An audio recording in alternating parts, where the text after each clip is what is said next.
this prediction that's right up here. Being single most of my life. Or just yell at Larry Brooks like every other New York Ranger has. Anthony, I was watching some videos on Twitter yesterday, and it's been a while, everybody, since I've been to a Mets game. I've been waiting to go to my first Met game of the year. Thank you, Johnny, very much. Oh, wow. Thank you, Johnny. And by the way, I hope the back and neck is doing better. So, wow, Johnny for the win. Thank you very much. We can't say enough. Wow, Anthony. So the Mets have a routine when a player enters a certain player enters the field, and I'm going to show this video of it right now.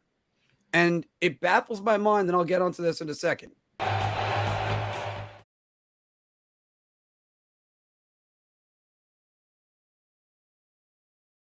The reason why it's actually kind of, I use the word baffles, it really doesn't baffle me. He's having a great season. But the real thing about it is, Anthony, it's Edwin Diaz of the New York Mets has proved yet again.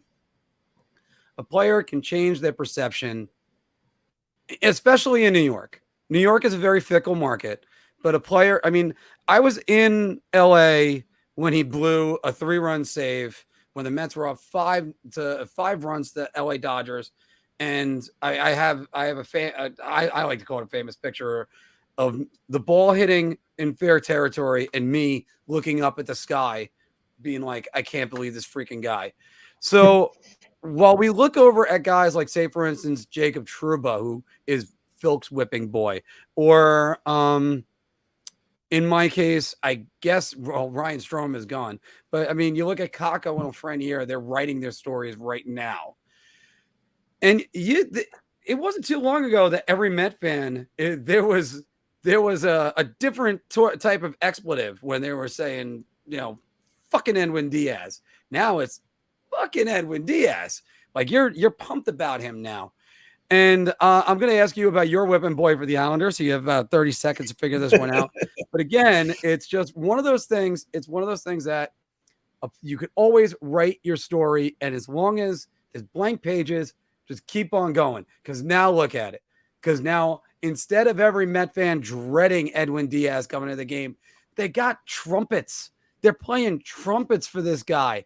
And he's been lights out. Last week, after they played the Yankees, Boomer Esiason and Boomer and Gio were comparing him with Mariano Rivera. That's insane. And by the way, the answer is Rivera's still better. And this is coming from the Met fan. That's just how to say that. But again, now Edwin Diaz is starting to become a larger than life figure, and he was destined to be a bust within his first 2 seasons as a New York Met. So sometimes just remember, guys, whether it's, and I guess one example for the Islanders, Josh Bailey. Josh Bailey, if people thought, oh, he was going to be the second line center, blah, blah, blah, blah, blah.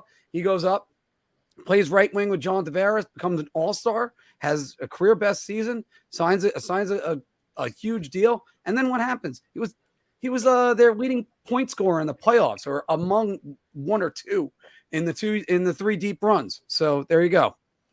Anthony, who's your Islander whipping boy, by the way? Josh Bailey.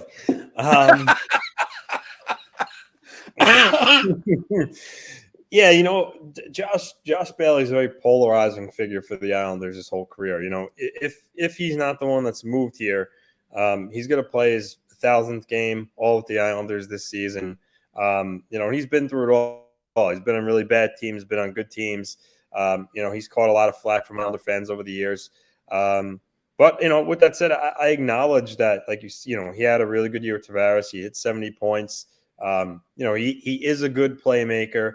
I'll give him all that, but sometimes he's just so frustrating because sometimes you watch him and he'll just make a really dumb pass, or similar to Ryan Strome, he kind of passes when he really should have really should shoot. I can't even tell you how many times where it seemed like he had an open net, instead of shooting, he made a pass.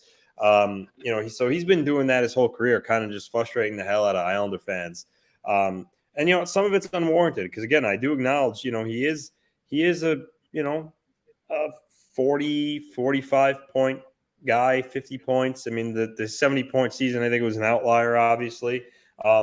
but he's not a bad player. He's a middle six player, and he can do good things. It's just, every team has one of those guys, and I think it really started from, he was drafted, 8th or 9th overall. He played for the Windsor Spitfires, had good numbers. People were expecting him to be this really, really good offensive player, and he was rushed. He was brought in at a time where the Islanders didn't have much talent around, and I think that really hurt his development. And I think a lot of Islander fans, because of all that, he's always been one of those guys that just you kind of just get frustrated. Oh, Josh Bailey, it is what it is. But he's been a great player for them, the community. It's just sometimes he gets a lot of flack, including from someone like myself. But yeah, he would be my choice. I always, and by the way, whoever your whipping boy is, put it down in the comments below, everybody. But and by the way, DP, you're right about this. Awesome sound effects from the classic 80s game Spy Hunter. That is exactly what I was using that for. And I love that game. I used to play that in the arcade every time I went with my mom when she would be in a bowling league. It was in, I think, Westbury Bowling Alley, and it was awesome. But anyway, getting back to this, though. Yeah, there's always a guy every single year. You look at him and just go, get that guy off my team. Really? I just depending on who it is, Valeri Kaminsky comes to mind for the Rangers. And at the same time, by the way, there's always that one guy that you're like, they need to give this guy more ice time, or they need to stick with this guy. I remember kind of feeling that a little bit with Mike Knuble. So that's one thing to go with that. So if you remember, Mike Knuble is a New York Ranger fans, but but that's a great thing about New York. I think we talked about this last year, ironically enough, with Javier Baez when he was doing this ridiculous BS. But in New York, you're going to both write your story. You could write your downfall, and you could also write your comeback. That's what New York is. And there's a reason why we have the expression, if I can make it there, I can make it anywhere. Well, it just works. You could go somewhere, just relax and and you rise to the occasion or you don't. And right now, as Rick is saying right here, personally, I prefer Sandman. You're right about that. Well, first off, better song. Though the other one is very catchy too. I found myself humming it all day after trying to set this up. But the you can write your story. You can also write your comeback, like I said just before. That's what the city is. And Edwin Diaz could have cried his way out of town, like if you remember Ranger fans, Stefan Quintal did, or Jack McDowell did for the New York Yankees, or I remember, him flipping off the Yankee fans. There's a lot that could happen at any moment, and you know what? More credit to this guy, because he could have folded like a deck chair. Instead, now he's one of the best in the league. And even giving somebody a chance to go on the All-Star game the other day because he felt like it was a kid's first All-Star game and he should go do it.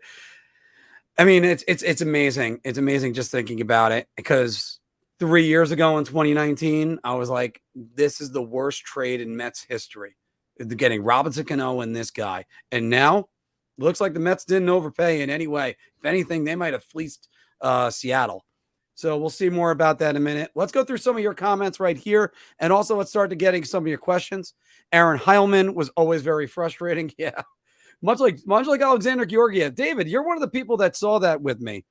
Oh, and it was Kelenic, Jared Kelenic. He was more interested still in being a Instagram celebrity. He's a 10, but he watches baseball. That's all right. And Mike Watts is saying Bailey is the third liner. Mike, this is my first time seeing you on here. Welcome to the show.